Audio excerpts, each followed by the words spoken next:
Today's futures markets are technologically sophisticated global marketplaces trading at high speeds on electronic platforms around the globe nearly 24 hours a day. But did you know that the roots of futures trading trace back to Greek and Phoenician merchants who carried their goods for sale around the known world, opening deep and lasting global interconnections based on trade?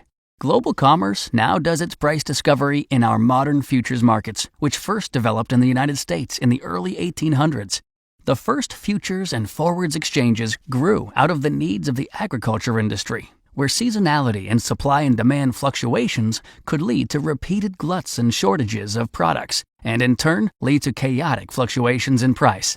Early hubs of agricultural commerce grew in Buffalo, New York, as well as other cities located around navigable U.S. waterways, which enabled delivery of supplies by producers. By 1848, the completion of a new canal and railroad infrastructure centered around Chicago linked the Great Lakes with the Mississippi River, and Chicago became a key hub for agricultural commerce. It was during this time that the Chicago Board of Trade was formed, which would eventually emerge as the preeminent grain exchange in the United States. The emergence of a central grain exchange allowed farmers and grain producers to sell their crops at set prices throughout the months between harvest, and allowed consumers to purchase grains at transparent prices throughout the year. After a period of trading forward contracts, the CBOT or CBOT introduced standardized futures contracts in 1865. These centrally cleared contracts, secured with the payment of performance bond or margin payments by clearing members, introduced a level of reliability and security to buyers and sellers which stabilized the markets against the possibility of default.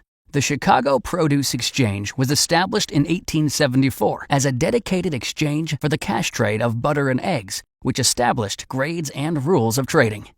In 1898, members of the Chicago Produce Exchange formed the Chicago Butter and Egg Board. Following World War I in 1919, the Chicago Butter and Egg Board became the Chicago Mercantile Exchange. Throughout the 20th century, additional innovative futures contracts were introduced by the Chicago exchanges. In 1992, futures contracts began trading electronically on the CME Globex platform. Today, tens of millions of contracts are traded daily across all asset classes on CME Globex with millisecond timestamp precision. However, the fundamental benefits resulting from the growth and innovation of the original Midwest grain futures markets remain: risk management, transparency, price discovery, liquidity, and security, and are essential to the role of futures markets in the global economy today.